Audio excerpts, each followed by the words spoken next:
Good morning. Today's photograph will actually undergo two steps, the development process and masking. Now, masking can be used to obscure an artifact or item in the photograph. It can also be used to create that tonal effect where you have one thing in color and everything else is in black and white. It can be used for a variety of reasons. Now, we're going to open our image in Gimp just by dragging it and dropping it onto the work area.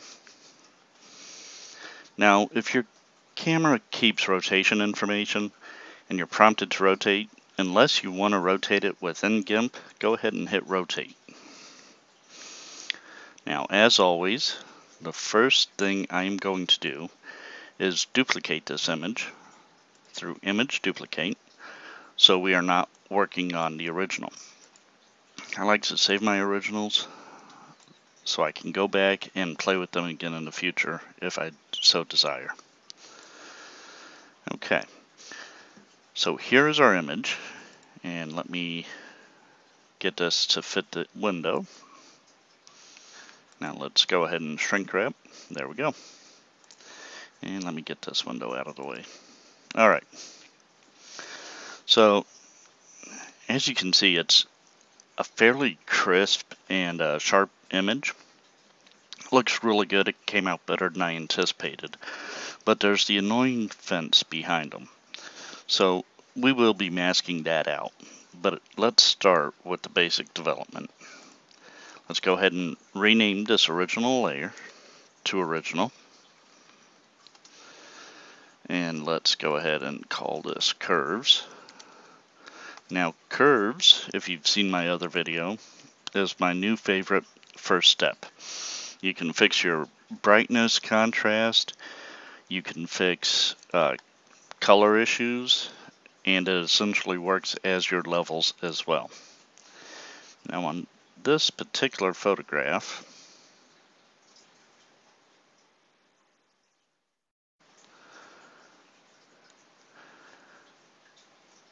the curves are a little bit trickier than ones I've done previously. The left side, we're moving into the beginning of the histogram, or end, depending on how you look at it. Then we're going to add a few dots, because I want to bring out, make those dark tones just a tinge lighter. And we're going to go ahead and continue to lighten just a little bit. And then our real dark tones, we're actually going to make a tinge darker.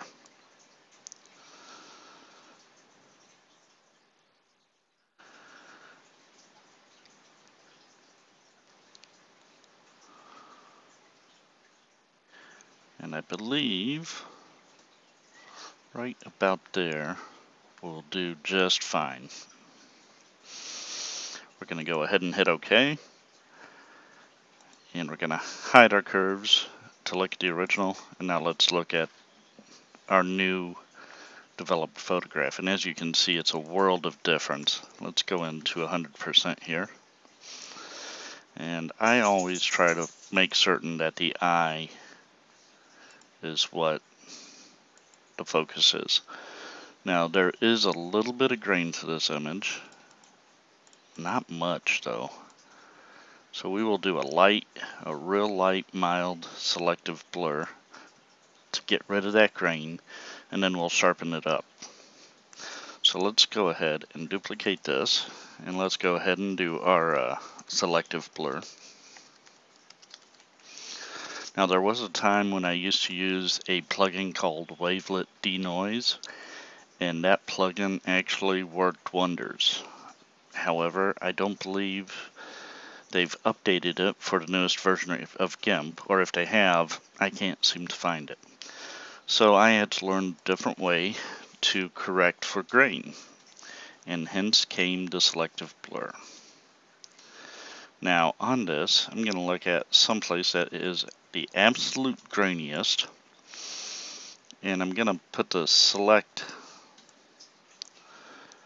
the blur radius to a number of the highest number it possibly goes, and there still remain just a smidge of grain, like right about there, a 4. And then the delta, we're going to go ahead and increase it. Actually, the delta we're going to leave around 50 for this one. And you can tell, side by side, that's about the same area. The original, you can still see the grain just ever so slightly in there. And with the selective blur, it will go completely away. So we're going to go ahead and hit OK.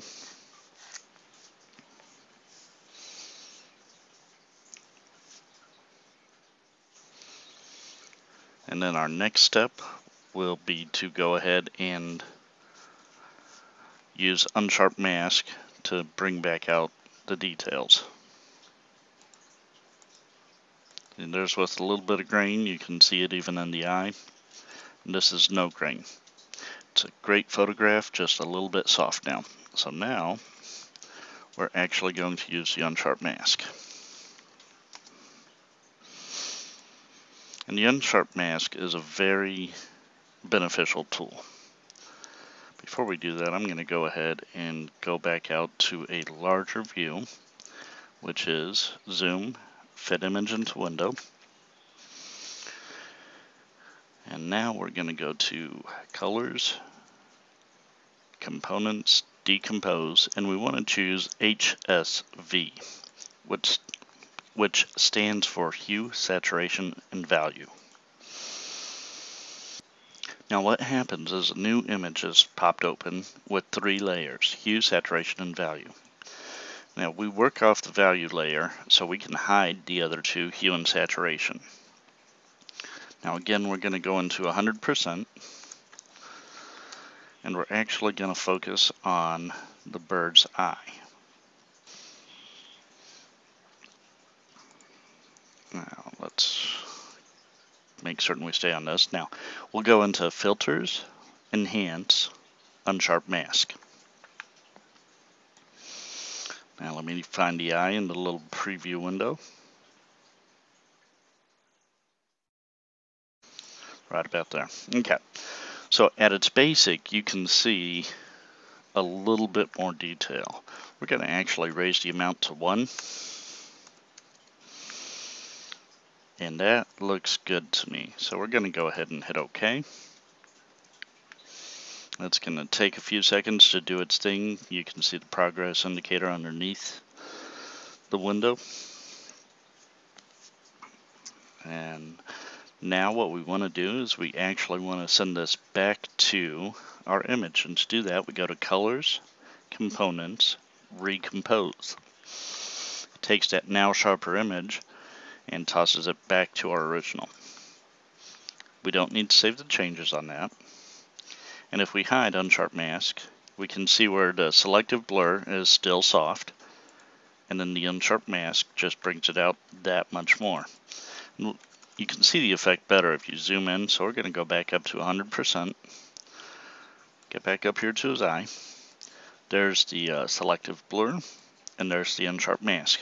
You can see how it came out considerably crisper, and we didn't add a lot of noise. Now we're going to go ahead and get this back to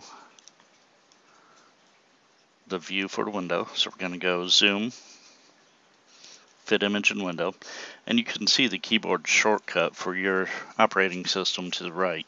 For me, it's Shift, Control, and J. So from this point forward, I'll be using that keyboard shortcut. Okay. Now our next thing that we want to do is we actually want to create a mask. I'm going to title this Masked. Now to create a layer mask, you right click on the layer and you hit Add Layer Mask. And I'm going to just leave it on white. Then you go over and grab your paintbrush, and anything you want to hide in the image, you paint black. So let me increase the size of our brush a little bit. There we go. And we're going to go right there. So we're going to brush, and as you can see, because I don't have anything under this layer, it's actually just making it transparent. I'm going to get rid of this entire fence. Now you want to use a soft brush, and the reason why is because you don't want the edges to be really sharp on where you're painting. As a matter of fact, when I'm done brushing out what I don't want to see, I'm going to go back in and blur the mask just to make certain that the edges are soft. Soft edges gives it more of a natural look versus rigid, obvious cutout. I mean, there's nothing like trying to improve your image and wind up making it look artificial.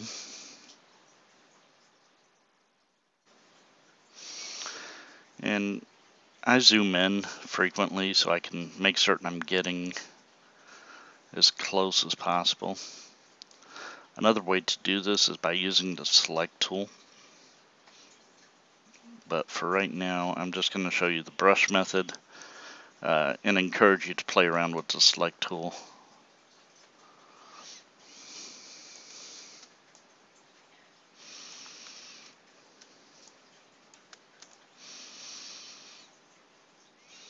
Now, you don't have to watch me brush this entire bird. So I'm going to go ahead and pause it, and I'll come back once I've brushed the entire area.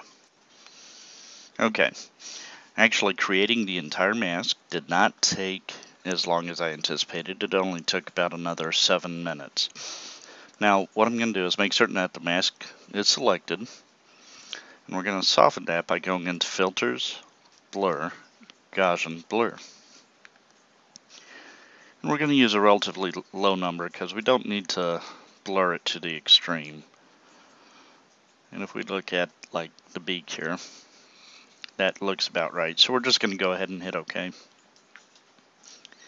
And that just kind of leaves the edges of what is masked, what is still in the photograph. It leaves it a little soft to make it look like it's fading into the background.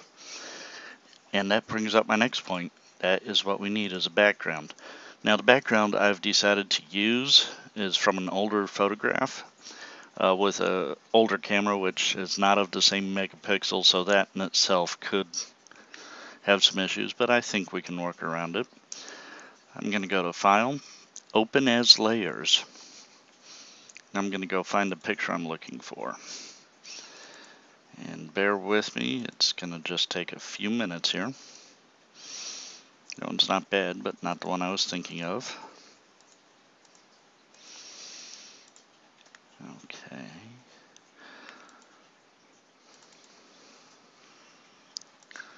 There's the one I was thinking of. Okay, so we're going to go ahead and open this as an extra image, or as an extra layer.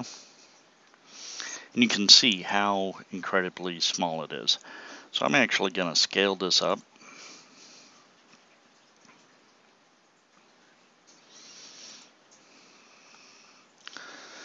And it looks like 3264 by 4928. Okay, so it looks like if I scale it up like that, and I'm going to go ahead and choose sync, that's going to give us the least amount of problems.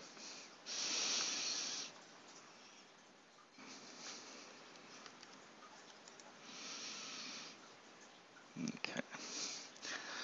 Well, there's another way to scale, and it's this little button right here on the toolbar.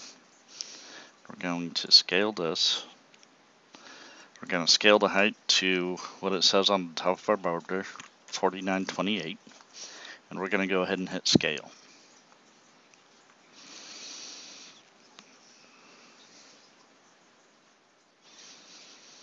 And there it is. Now, we're going to go ahead and move this into place. Oh, wrong one.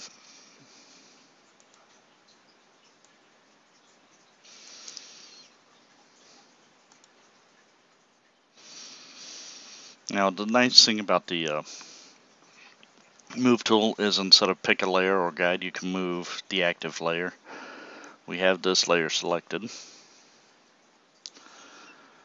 Okay, and that scale was not what I wanted to do. Let's try it again here.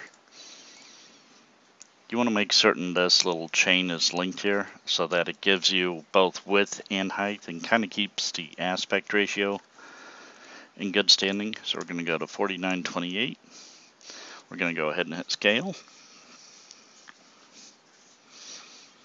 And the reason why it's okay to scale something by that much for a background is we're going to wind up actually blurring that background and making it a little bit soft anyways. It does not have to be a crisp, clear photograph. So you can take photographs you took with an old point and shoot and use it wherever you'd like. Now we're going to go ahead and move this layer into place. And I don't want that tree showing up. I mostly want the sky and the background. Right about like, just about like that. And it can actually go down a little, and I'm using the arrow key to do some fine tuning. There we go. Now, let's go ahead and set that layer to the image size. And now we just need to soften it. Now this one's going to take a little bit more blur than what we had before. So we're going to go actually up to about a 15. And we're going to see how it looks, and if it needs more blur, we'll add more blur. And if it doesn't, then we won't. And it looks like it needs more blur. So we're going to go back into blur. And seeing how it did not do hardly anything on the blur, we're going to try about a 50.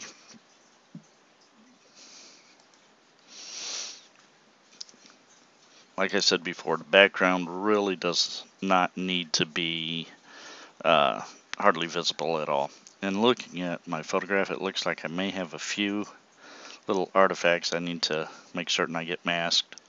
So we're going to go back, make certain we select the mask, go back to our paintbrush, and we're going to make certain we get these little artifacts. Now one thing we can do is we can actually duplicate this layer, apply the layer mask. Now we have a nice little image. We can use our select tool here, the fuzzy select, and we can select this transparent area, and we'll be able to see where there's a few more artifacts, which there's another one right there. So what I'm going to do is go back to my brush. I'm going to go ahead and increase the size again, and then I'm going to go ahead and go back to our mask. I'm going to get rid of the select by pressing Control-Shift-A or going to Select, None. And that artifact was right down in here, so that should have gotten it. Let's go ahead and delete that. Now we've got this one. Let's go ahead and go duplicate, apply layer mask.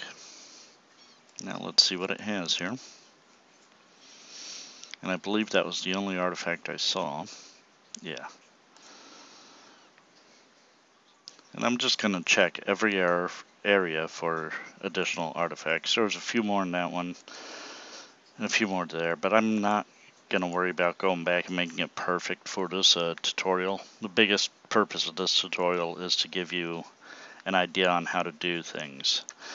Now, when we look at our photograph with our new background, you can see it makes a world of difference. One thing we can do, let me undo that last blur.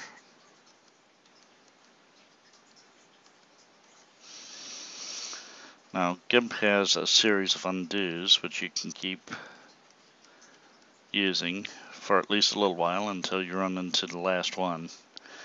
And all they do is take back steps. Now I've gone beyond the point that I wanted to. Looking at this photograph, or looking at our overall image, the background looks a little too blurry now. So I'm going to go ahead and delete what we had, and I'm going to reopen it as a layer. We're going to go back into pictures.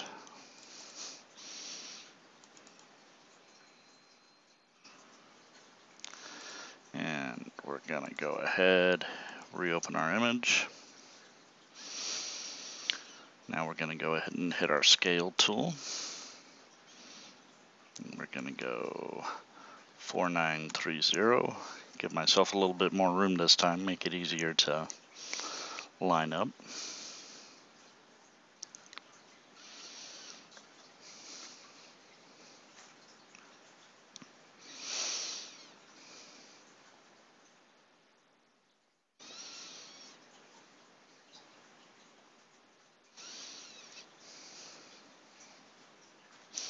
Now we're going to move it.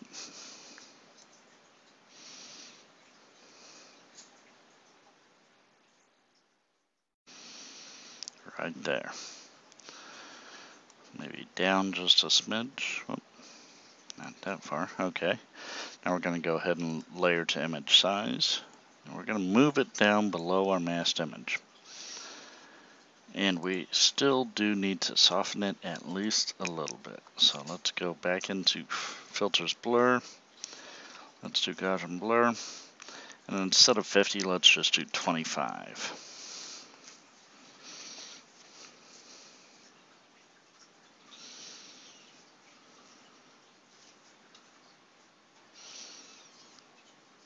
And there we go. That looks a lot better. Now, what we're seeing here is we're seeing the result of taking the image and eliminating the bars that were there originally. Let me go ahead and duplicate this and the mask so you can see the effect it had. Merge down. Okay, let's compare to the original and then even the unsharp mask. There's the original. There's the one we sharpened. And here's our one with our new background. Now, obviously, there's still some issues along the border of the bird, which, if you get a better mask, you won't see that. But you can see how it's kind of almost artificial-ish as far as the cutout. And what you want to do to fix that is you actually want to go back into 100% view.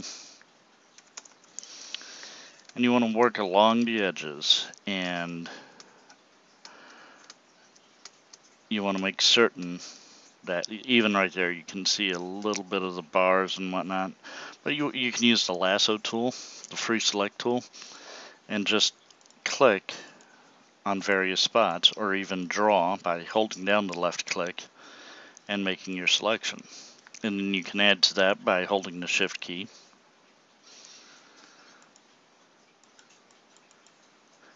And then you just keep going until you've gone around the entire bird. Now, I'm not going to worry about doing that right this second, but once you do that, you can actually wind up getting more of the, because a lot of the feathers here I painted over, and that needs to be there for the realism. So by going in that close and doing a manual selection, you can control how much you're actually masking out. Well, that concludes our video for today. I hope you found it beneficial, and I hope you are able to walk away with at least a little bit more knowledge on masking and how it can be used to enhance your photography. Thank you for joining me, and have a great day.